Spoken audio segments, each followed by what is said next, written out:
5. The Spirit of Truth.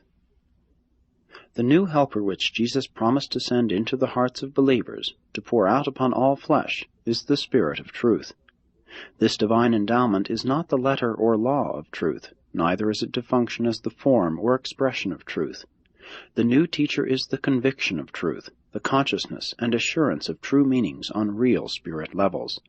And this new teacher is the spirit of living and growing truth, expanding, unfolding, and adaptative truth. Divine truth is a spirit-discerned and living reality. Truth exists only on high spiritual levels of the realization of divinity and the consciousness of communion with God. You can know the truth, and you can live the truth. You can experience the growth of truth in the soul, and enjoy the liberty of its enlightenment in the mind. But you cannot imprison truth in formulas, codes, creeds, or intellectual patterns of human conduct. When you undertake the human formulation of divine truth, it speedily dies. The post-mortem salvage of imprisoned truth, even at best, can eventuate only in the realization of a peculiar form of intellectualized, glorified wisdom. Static truth is dead truth, and only dead truth can be held as a theory. Living truth is dynamic and can enjoy only an experiential existence in the human mind. Intelligence grows out of a material existence which is illuminated by the presence of the cosmic mind. Wisdom comprises the consciousness of knowledge elevated to new levels of meaning and activated by the presence of the universe endowment of the adjutant of wisdom. Truth is a spiritual reality value experienced only by spirit-endowed beings who function upon supermaterial levels of universe consciousness, and who, after the realization of truth, permit its spirit of activation to live and reign within their souls. The true child of universe insight looks for the living spirit of truth in every wise saying. The God-knowing individual is constantly elevating wisdom to the living truth levels of divine attainment. The spiritually unprogressive soul is all the while dragging the living truth down to the dead levels of wisdom and to the domain of mere exalted knowledge. The Golden Rule, when divested of the superhuman insight of the Spirit of Truth, becomes nothing more than a rule of high ethical conduct. The Golden Rule, when literally interpreted, may become the instrument of great offense to one's fellows. Without a spiritual discernment of the Golden Rule of wisdom, you might reason that, since you are desirous that all men speak the full and frank truth of their minds to you, you should therefore fully and frankly speak the full thought of your mind to your fellow beings. Such an unspiritual interpretation of the Golden Rule might result in untold unhappiness and no end of sorrow.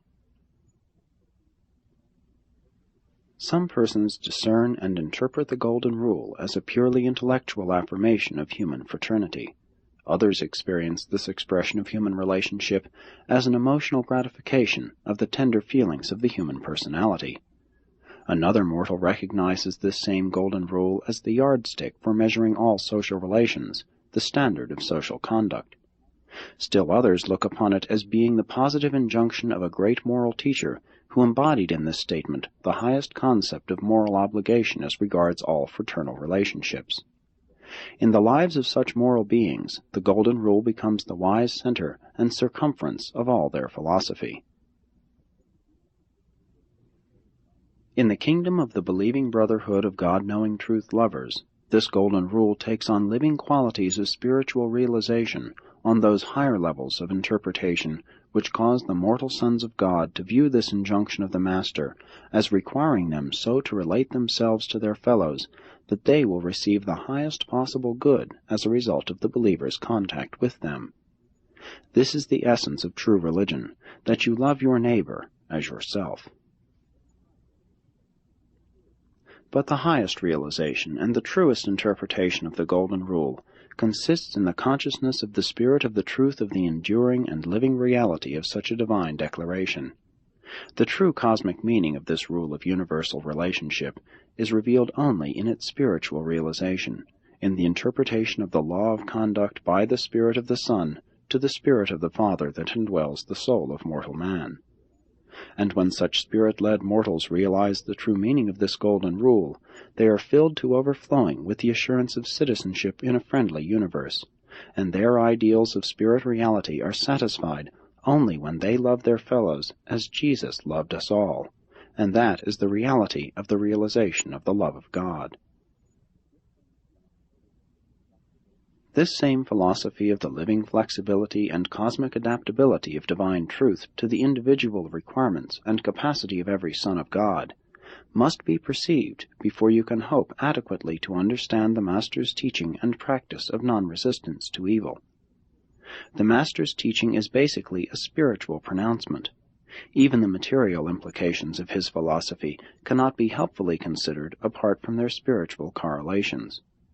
The spirit of the Master's injunction consists in the non-resistance of all selfish reaction to the universe, coupled with the aggressive and progressive attainment of righteous levels of true spirit values, divine beauty, infinite goodness, and eternal truth, to know God and to become increasingly like Him. Love, unselfishness, must undergo a constant and living readaptative interpretation of relationships in accordance with the leading of the Spirit of Truth. Love must thereby grasp the ever-changing and enlarging concepts of the highest cosmic good of the individual who is loved. And then love goes on to strike this same attitude concerning all other individuals who could possibly be influenced by the growing and living relationship of one spirit-led mortal's love for other citizens of the universe. And this entire living adaptation of love must be effected in the light of both the environment of present evil and the eternal goal of the perfection of divine destiny. And so must we clearly recognize that neither the Golden Rule nor the teaching of non-resistance can ever be properly understood as dogmas or precepts. They can only be comprehended by living them, by realizing their meanings in the living interpretation of the Spirit of Truth, who directs the loving contact of one human being with another. And all this clearly indicates the difference between the old religion and the new. The old religion taught self-sacrifice. The new religion teaches only self-forgetfulness, and hence self-realization in conjoined social service and universe comprehension. The old religion was motivated by fear consciousness. The new gospel of the kingdom is dominated by truth conviction, the spirit of eternal and universal truth. And no amount of piety or creedal loyalty can compensate for the absence in the life experience of kingdom believers of that spontaneous, generous, and sincere friendliness which characterizes the spirit-born sons of the living God. Neither tradition nor a ceremonial system of formal worship can atone for the lack of genuine compassion for one's fellows.